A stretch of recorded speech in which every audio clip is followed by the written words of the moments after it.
ini aku dengan Mbak Cantik di sebelah ini, kita akan membahas seputar program yang sedang dilaksanakan oleh Formato. Tak kenal maka tak sayang, perkenalkan, aku Femi Andriani, fungsionaris Formato 2021, dan di sini bersama dengan saya Rolita Amalia Hasidiani, bisa dipanggil Rolita. Saya demisionaris Formato tahun 2020-2021. Nah, Formato ini merupakan organisasi mahasiswa asal daerah Mojokerto yang diisi oleh mahasiswa-mahasiswa berkuliah di UNESA. Terkait dengan itu, Formato sendiri sedang menjalankan sebuah program di mana program itu merupakan program yang diadakan oleh Kemendikbud. Untuk lebih lanjutnya, langsung kita bahas dengan narasumber di sebelah saya. Halo Mbak Rolita. Halo. Apa kabar? Baik, kamu gimana? Alhamdulillah baik ya Mbak ya. Ngomong-ngomong ini Mbak Rolita angkatan berapa ya Mbak? Oh ya, saya ini angkatan tahun 2018. Jadi sekarang memasuki Semester 7, mau skripsi. Semangat ya Mbak yang memasuki semester akhir. Nah, berhubung dengan kita pembahasan program Formato yang sedang dijalankan, pasti teman-teman sudah sering mendengar ya tentang PHP 2D, P3D kali ini. Nah, Mbak Rolita sendiri sebagai demisionaris, kalau boleh tahu dulu di Formato termasuk divisi apa ya Mbak? Atau masuk dengan departemen apa? Ya, aku dulu di Formato di Departemen Akensos, yaitu Agama, Kemanusiaan, dan Sosial. Nah, Mbak Rolita sendiri berkaitan dengan PHP 2D ini itu menjabat sebagai apa sih Mbak? Ya, aku dulu di PHP 2D, alhamdulillah jadi ketua tim PHP 2D Formato tahun 2020. Ketua tim, jadi ketua pelaksana gitu ya Mbak ya? Ya. Mungkin bisa dijelaskan sih apa PHP 2D itu, karena kan kita sudah sering dengar ya, mungkin teman-teman juga sudah tidak asing dengan PHP 2D. Nah, berhubung Mbak Rolita sendiri ini sebagai ketua pelaksana tentunya sudah sangat paham tentang PHP 2D. Mari kita simak jawaban dari Mbak Rolita nih. Ya, tentunya PHP 2D yaitu program holistik pembinaan dan pemberdayaan desa yang diselenggarakan oleh Kemendikbud RI ya. Jadi PHP 2D ini fokus terhadap pemberdayaan potensi yang ada di desa ya. Jadi potensi mana sih desa yang benar-benar bisa diangkat dalam kegiatan PHP 2D oleh mahasiswa tentunya ya. Jadi mahasiswa ini sebagai agen penggerak ya, penggerak masyarakat supaya masyarakat lebih aktif ya dalam pembinaan dan pemberdayaan desa, begitu ya. Jadi ini semacam program pemberdayaan yang dilaksanakan oleh mahasiswa, akan tetapi ini dibiayai oleh Kemendikbud. Iya benar. Jadi PHP 2D ini didanai oleh Kemendikbud, begitu. Ya, kalau boleh tahu ya nih Kak ya, siapa sih yang memberikan dorongan untuk Formato ikut dalam program PHP 2D ini? Ya, jadi dalam PHP 2D Formato UNESA ini dorongannya apa? Dari mana sih ya? Jadi benar-benar dorongan dari dosen pembimbing, yaitu Bu Ima Kuratin ya. Dalam Formato ini beliau yang benar-benar memberi dorongan, memberi bimbingan untuk kita bisa melaksanakan dan menyusun. Pertama kan menyusun proposal PHP 2D ya. Kemudian juga dorongan dari universitas, Pak Rektor maupun jajarannya. Kemudian juga tidak kalah penting yaitu tim ya. Tim itu benar-benar memberikan dorongan yang positif terhadap kegiatan PHP 2D Formato UNESA tahun 2020. Karena bisa dibilang program-program Kemendikbud saat ini tuh banyak sekali ya, banyak sekali. Ya, salah satunya ini adalah program terbaru ya, program pemberdayaan terbaru yang diadakan oleh Kemendikbud, dan bisa dibilang cukup belum banyak diketahui oleh mahasiswa. Jadi sangat menarik dan mungkin peluangnya sangat banyak juga ya, karena masih baru. Iya benar-benar. Nah, kemudian siapa saja yang tergabung dalam pelaksanaan program PHP 2D ini? Ya, jadi siapa saja sih yang tergabung dalam tim ya, tim PHP 2D Formato UNESA? yang mana kita alhamdulillah ya proposal PHP 2D Formatur Unesa alhamdulillah lolos dan didanai oleh Kemendikbud ya. Jadi siapa saja sih yang bernaung dalam kegiatan PHP 2D Formatur? Ya tentunya semua departemen yang ada di Formatur ya, fungsionalis Formatur itu semuanya ikut ya. Tetapi diambil sebagian, soalnya PHP 2D Formatur itu cuma 20 orang, 20 mahasiswa maksud saya ya, satu tim itu. Jadi diambil per departemen begitu ya.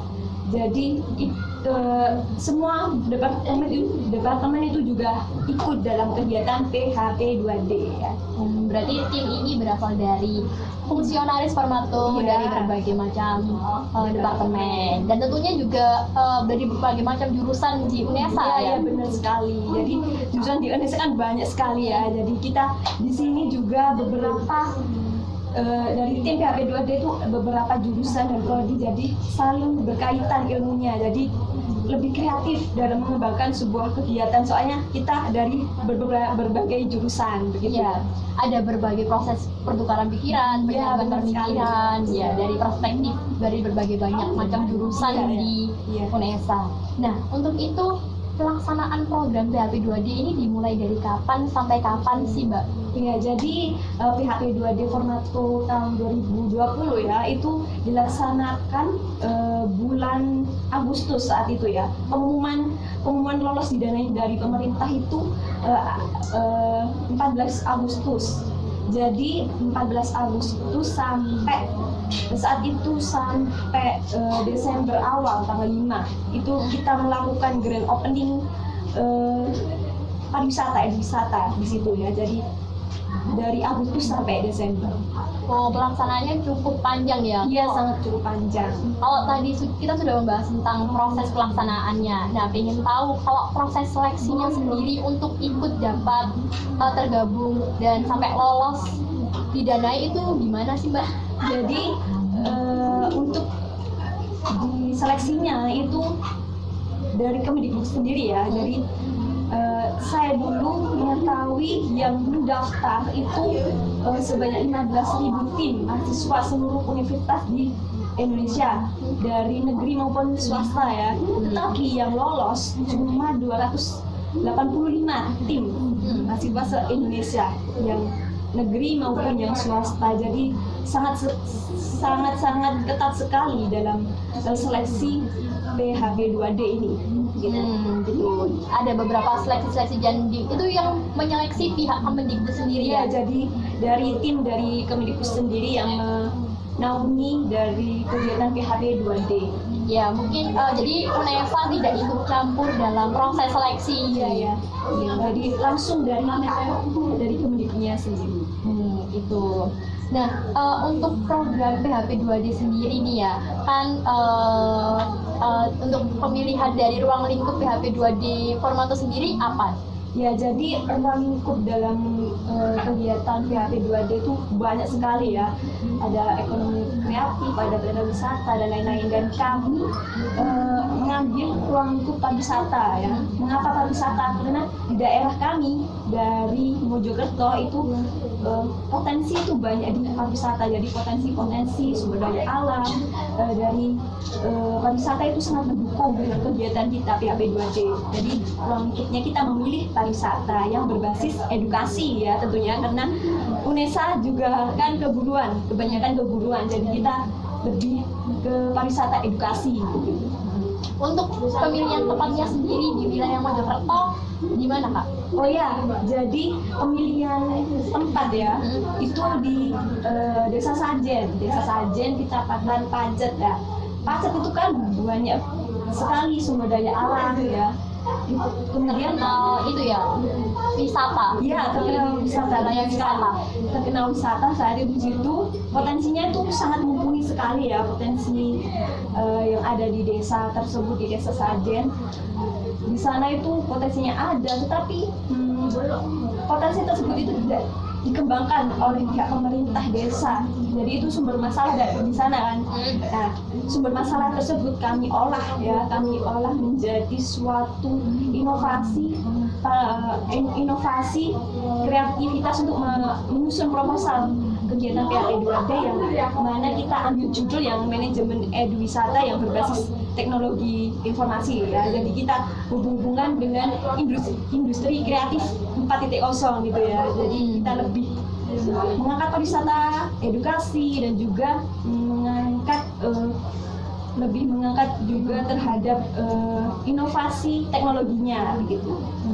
Sangat menarik ya. Ternyata proses dari program PHP 2D ini tidak instan untuk mencapai sebuah hasil yang maksimal ya. Benar. Untuk itu sendiri, Formato ini dalam pelaksanaan program PHP 2D, apakah sendiri ataukah ada komponen-komponen pihak lain yang juga terkait dalam program pelaksanaan ini?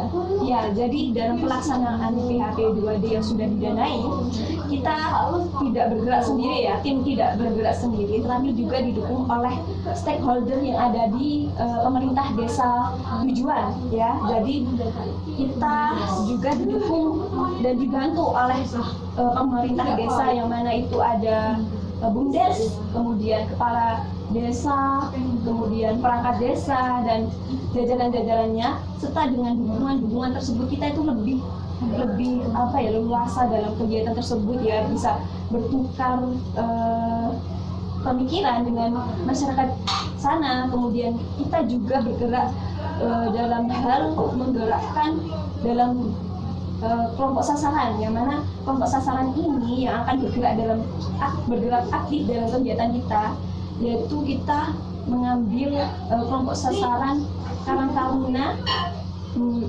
masyarakat desa muda sana yang memang kita ambil alih supaya mereka juga aktif untuk mengembangkan potensi yang ada di desa mereka sendiri begitu ya. Kemudian kita juga sasarannya juga terhadap komunitas Bato Tebing, yang mana komunitas Bato Tebing lebih berpengalaman dalam hal merancang sebuah pariwisata ya. Jadi kita juga berkolaborasi dengan mereka supaya kita juga bertukar pikiran gitu. Gitu.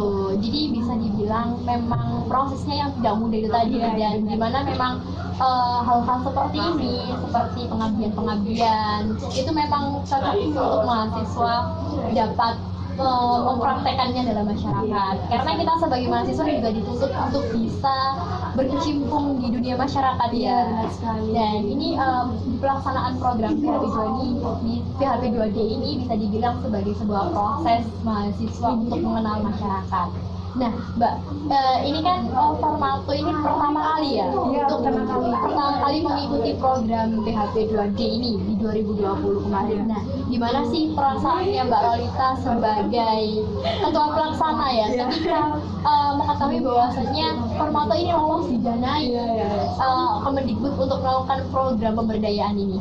Jadi perasaannya pertama jeder gitu ya, soalnya belum ada pengalaman sebelumnya dalam Formato, dan saya sendiri ditunjuk menjadi ketua pelaksana, belum ada pengalaman sebelumnya, jadi lebih kepada senang, kemudian juga bertanggung jawab ya dalam hal tersebut. Jadi campur aduk lah dalam perasaan ini juga. Kita ikut senang karena mengapa? Kita juga mendukung program Kemendikbud yang mana membawakan nama Ormada dan juga membawa nama UNIF ya, kebanggaan UNIF terutama ya. Jadi rasa senang, tanggung jawab itu campur aduk gitu. Karena tidak mudah juga ya, walaupun kelihatannya seneng nih didanai dengan puluhan juta, tapi juga ada rasa tanggung jawab dimana itu kita mewakili nama Formato sendiri, memberi Formato, tapi juga kita juga mewakili dari universitas gitu kan. Karena berapa Mbak yang lolos untuk dari UNESA? Oh, yang lolos dari UNESA itu tahun PHP 2D tahun 2020 itu cuma dua tim saja. Dan salah satunya adalah Formato. Iya, salah satunya adalah Formato. Lalu apa sih Mbak pengalaman yang didapat sama Mbak Rolita sebagai ketua pelaksana dari PHP 2D ini? Ya, jadi pembelajaran dan pengalaman yang sangat berharga ya dalam kegiatan PHP 2D ini, yaitu Pertama, kita dilatih bertanggung jawab terhadap masyarakat ya. Jadi mahasiswa itu harus aktif, jangan duduk santai saja ya di bangku Perkuliahan. ya. Apalagi sekarang online Iya, ya kan. tidur, biasanya tidur ya. Iya. Sekarang Di belakang online laptop gitu. ya. Jadi kita juga bertanggung jawab terhadap masyarakat ya. Dana yang dikucurkan oleh pihak Kemendikbud kita benar-benar 100% dilakukan dalam kegiatan PHP 2D di masyarakat ya. Kemudian rasa tanggung jawab ya tadi, rasa tanggung jawab, terus kemudian kekeluargaan ya. Memang di Formato ini kekeluargaannya sangat kental sekali ya. Jadi memang kekeluargaannya membawa kita dalam kegiatan PHP 2 ini menjadi sukses ya. Ya itu salah satunya kekeluargaan, itu kunci utama ya. Kemudian juga bisa berinteraksi, fokus group discussion dengan pihak sasaran masyarakat desa. Jadi kita bisa bertukar pemikiran dengan masyarakat desa, dengan pemerintah desa ya. Jadi lebih ke praktek langsung gitu ya. Lebih bisa berkomunikasi langsung dengan masyarakat sasaran yang akan kita lakukan pembinaan dan kebudayaan desa, kegiatan PHP 2D tentunya. Menarik sekali. Nah, untuk keberlanjutan dari program PHP 2D saat ini tuh bagaimana, Mbak? Jadi keberlanjutannya PHP 2D, pertama ya PHP 2D ini ya saya ambilkan tadi pariwisata ya, memang manajemen eduwisata. Di situ memang kita ambil potensi airnya, apa sih? Mengambil potensi airnya karena di sana itu di daerah Pacet ya tentunya itu aliran sungainya sangat deras dan kita di sana memiliki potensi ya, bisa dibuat untuk anak-anak ya, edukasi untuk anak-anak ya. Kemudian banyak tanaman-tanaman liar yang mana bisa kita beri penamaan latin ya, konsep dari edukasinya ya, yang kita bisa kasih nama di situ dan pariwisata tersebut yaitu Sajen Edukasi Adventure ya, yang mana memang adrenalin di situ diuji ya, anak-anak yang ramah anak lah ya kegiatan tersebut. Nah, alhamdulillah tahun 2021 ini Formato salah satu kebanggaan UNESA, harapan UNESA bisa lolos program P3D, yang mana program P3D ini lanjutan dari program PHP 2D ya. Memang P3D ini dikhususkan untuk tim yang sudah lolos dan melaksanakan kegiatan PHP 2D. Di luar itu tidak bisa sembarangan ya, tim sembarangan untuk ikut P3D ya. Jadi ini benar-benar khusus untuk yang lolos dan melaksanakan PHP 2D. Dan saya sebagai ketua PHP 2D tahun 2020 sangat bangga dengan adik-adik dan dengan tim yang mana rasa kekeluargaan itu ada, yang membawa nama Formato di tingkat UNESA maupun di tingkat nasional itu bergema. Kita salah satu dari UNESA bisa lolos dari P3D itu sangat bersyukur dan bangga sekali ya buat kita semua. Tepuk tangan dong untuk Formato UNESA. Ya itu tadi kita sudah berbincang banyak dan mengulas banyak informasi mengenai PHP 2D, di mana Mbak Rolita ini sebagai ketua pelaksana di program PHP 2D 2020. Terima kasih banyak atas waktunya yang diberikan. Semoga di semester terakhir ini, semester bukan terakhir ya, semester tua. Iya benar. Semester akhir lah ya, bukan terakhir lah. Ya semoga tahun semester depan sebagai semester terakhir ya, Mbak. Ya, amin. Sukses terus perjalanannya dan juga semoga program P3D yang akan berlangsung ini berjalan dengan lancar. Amin. Nah, untuk berikutnya langsung saja mungkin setelah ini akan kita undang dari salah satu yang memang memiliki keterkaitan dengan program P3D ini, di mana program P3D ini merupakan keberlanjutan dari program PHP 2D. Sekian, terima kasih Mbak Rolita. Sama-sama. Nah, kali ini kita sudah bersama dengan salah satu informan karena tadi kita sudah membahas tentang PHP 2D dan ternyata PHP 2D ini memiliki program keberlanjutan dengan nama P3D. Nah, informan kali ini atau narasumber kita kali ini memiliki keterkaitan sangat erat dengan program P3D. Langsung saja kita perkenalan. Halo. Oke, halo teman-teman. Langsung perkenalan ya? Iya. Oke, perkenalkan nama saya Alifia Nur Indonesia, saya dari Fungsionaris Formaksel tahun 2021 angkatan 19. Kebetulan kita berdua satu angkatan, jadi mungkin ngobrolnya agak lebih santai gitu karena kita juga akan memberikan informasi-informasi yang lebih jelas lagi dari program keberlanjutan PHP 2D ini dengan program P3D ini. Alifia, karena program P3D ini merupakan program keberlanjutan dari PHP 2D, karena kita tadi sudah bersama Ketua Pelaksana PHP 2D 2020. Alifia sendiri ini memiliki peranan apa sih di program P3D? Kemarin itu ya sebelum P3D itu di PHP 2D saya di Humas di bagian editing gitu kan. Kalau yang saat ini di P3D saya kebetulan menjadi ketua pelaksana di program P3D ini. Yeah. Selamat ya sudah mengemban sebuah jabatan yang cukup serius. Jadi ada pergeseran gitu ya di tim PHP 2D dengan P3D ini walaupun ini program keberlanjutan. Iya betul. Jadi sebenarnya sih nggak ada pergeseran ya, harusnya kan tetap sama. Cuma karena beberapa dari teman-teman yang angkatannya sudah angkatan tua gitu kan ya, jadi mereka ada urusan yang harus diatasi gitu. Jadi mungkin kita geser dikit gitu. Buat kita yang masih semesternya nggak atas banget gitu, kita akhirnya ikut jadi ketua jadi wakil gitu. Nah, Alifia sendiri menjabat sebagai ketua pelaksana dari program P3D ini. Pastinya sudah sangat paham tentang konsepan P3D ini. Nah, mungkin bisa dijelaskan ke teman-teman apa sih program P3D ini? Oke, mungkin ini berlaku perbandingan gitu ya antara PHP 2D dan P3D. Kalau di PHP 2D itu kemarin kan kita benar-benar membranding ulang begitu kan ya. Nah, kemarin itu sebelum PHP 2D datang itu di tempat sajen Edu Adventure ini sebenarnya sudah ada wisata gitu, ada water tubingnya, cuma belum ada namanya gitu. Jadi di PHP 2D kemarin branding seperti membuat icon, membuat nama dan beberapa edukasi lainnya begitu kan. Sempat masuk TV juga, tapi kayak kita mengembangkan ulang begitu.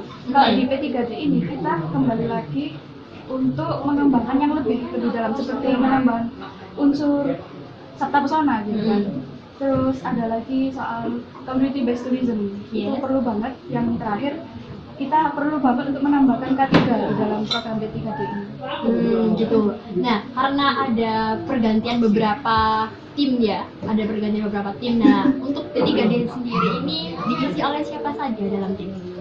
Untuk P3D ini sebenarnya timnya nggak jauh beda dari tim kemarin, cuma kita menambah dengan beberapa teman fungsionaris formato yang baru untuk ikut bergabung. Kalau misalnya di tahun kemarin itu di PHP 2D itu kan maksimal 20 orang, kalau di P3D ini maksimal 15 orang gitu. Jadi lebih sedikit gitu ya? Iya betul. Terdiri dari berapa angkatan? Untuk sesuai dengan persyaratan sih terdiri dari 2 angkatan gitu, yang harus minimal angkatan 18 dan angkatan 18 dengan angkatan 19. Oh, berarti 2 angkatan, kombinasi antara angkatan 2018 dengan 2019. Nah, karena ini kan program keberlanjutan ya dari PHP ini. Apa sih yang memotivasi, apa yang membuat Formato ini melanjutkan program ini sampai pada program P3D? Untuk motivasi sendiri karena kemarin kan sudah lolos kan pendanaan di PHP 2D. Nah, ini sebenarnya kami dari tim juga tidak menyangka kalau kita sebenarnya lolos juga gitu di P3D. Awalnya itu undangan waktu kita membuat proposal dan ketika mengajukan mengikuti seleksi ternyata lolos pendanaan gitu. Jadi motivasinya ya karena ini merupakan kesempatan bagi kita ya, kenapa tidak gitu kan ya. Jadi mungkin saat ini mungkin beberapa teman-teman yang belum semester atas mungkin bisa menyempatkan waktu untuk ikut di program ini. Nah, karena ini tadi kan katanya mendapat undangan, Formato sendiri mendapatkan undangan untuk mengikuti program P3D ini. Nah, untuk proses seleksinya itu seperti apa ya? Jadi proses seleksi sama nih sama PHP 2D ya. Awalnya itu ada proses seleksi administrasi, terus yang kedua itu ada seleksi RAB, rancangan anggaran biaya, yang terakhir ada seleksi presentasi gitu. Presentasi program apa saja sih nanti? Untuk pengembangan di program P3D ini, Formato melaksanakan apa saja, gebrakan-gebrakan apa saja yang diberikan di destinasi wisata kali ini? Untuk gebrakan baru seperti tadi K3 kan ya, itu kan hal yang penting dalam wisata itu. Terus Sabta Pesona juga dikembangkan karena masih belum banyak kan wisata yang menerapkan Sabta Pesona itu tadi. Mungkin gebrakan baru itu kita menambahkan unsur edukasi di daerah saja begitu, di wisata tersebut. Jadi ketika teman-teman kalau misalnya nanti setelah pandemi sudah bebas, sudah bisa berwisata, bisa datang ke Sajen Edu Adventure dan nanti bisa sedikit belajar juga gitu kan, di situ ada fitur-fitur penambahan icon gitu nanti. Karena tadi juga di PHP Dodi dijelaskan juga menonjolkan edukasi. Nah, ini jadi ada beberapa icon-icon ditambah lagi, tapi masih dalam satu tema edukasi. Mungkin ini sih, karena kan ada penambahan K3, terus kemudian penambahan icon-icon edukasi, terus kemudian apa lagi selain dari dua itu? Mungkin kita nanti lebih ke pembrandingan ulang kan. Kalau kemarin di PHP 2D itu kan pelatihan tentang water tubing dan manajemen begitu kan ya. Iya. Kalau saat ini nanti mungkin kita benar-benar mengadakan pelatihan kepada sasaran masyarakat itu benar-benar ke pelatihan brandingnya gitu. Kita menggunakan gadget itu bagaimana menggunakan aplikasi dan software begitu. Ya, karena kita juga sudah memasuki industri 4.0 juga. Nah, kita harus bisa beradaptasi ya dengan itu. Kemudian dari mana sih Formato memunculkan ide-ide untuk mengembangkan Sabta Pesona Wisata itu? Oke, kalau Sabta Pesona Wisata ini sebenarnya dari awal kita itu masih belum mengetahui informasinya, tapi beberapa dari teman kami yang dari angkatan 2012 kebetulan memiliki pengalaman di bidang ini dan beliau itu memberikan kabar bahwa ada Sabta Pesona. Akhirnya kita diajari gitu kan semuanya. Baru kita memasukkan program ini ke dalam P3D. Kebetulan lagi ada P3D di Sajen Edu Adventure. Nah, untuk kemudian proses dari berjalannya program P3D ini dari kapan sampai kapan, Alfi? Kalau misalnya proses dari pendaftaran ulang, sebelumnya itu setelah PHP 2D, setelah evaluasi dan pelaporan itu di tanggal 8 April itu ada sosialisasi program P3D ini. Habis itu seleksi administrasi, seleksi RAP, seleksi presentasi. Habis itu kita baru bisa mulai program kami sebenarnya sih di bulan Juli, cuma karena PPKM jadi ya molor gitu. Jadi mungkin nanti di bulan September ini baru kita bisa mulai program ini. Nah, Alif ya, karena kan program P3D ini sedang berlangsung ya berarti ya. Maka dari itu apa sih harapan Alifia untuk proses dari berjalannya program P3D baik untuk teman-teman dalam tim maupun untuk masyarakat secara luas? Untuk harapan sendiri itu semoga kami dari tim bisa tetap semangat ya walaupun di tengah pandemi untuk tetap ikut menjalankan program P3D ini, dan untuk masyarakat sasaran semoga bisa tetap semangat juga karena mungkin sekarang lagi banyak kendala gitu kan ya, seperti pandemi seperti ini kan, jadi masih banyak kondisi yang belum bisa stabil gitu. Jadi saya harap semoga P3D ini bisa berjalan dengan lancar walaupun di tengah banyaknya kondisi pandemi seperti saat ini gitu. Oke, itu tadi penjelasan seputar program P3D yang merupakan program keberlanjutan dari PHP2D bersama dengan ketua pelaksananya. Semoga informasi-informasi yang diberikan dalam perbincangan kali ini bisa bermanfaat untuk teman-teman semuanya, di mana pandemi ini kita identik bagi mahasiswa mengikuti pembelajaran secara online. Akan tetapi banyak sekali program-program yang diadakan oleh Kemendikbud, dan semoga perbincangan ini bisa memotivasi teman-teman agar lebih kreatif dan inovasi dalam melaksanakan perkuliahan ini. Semoga bermanfaat, dan mohon maaf atas beberapa kesalahan dalam perbincangan ini. Sekian dan terima kasih, sampai jumpa di konten-konten berikutnya.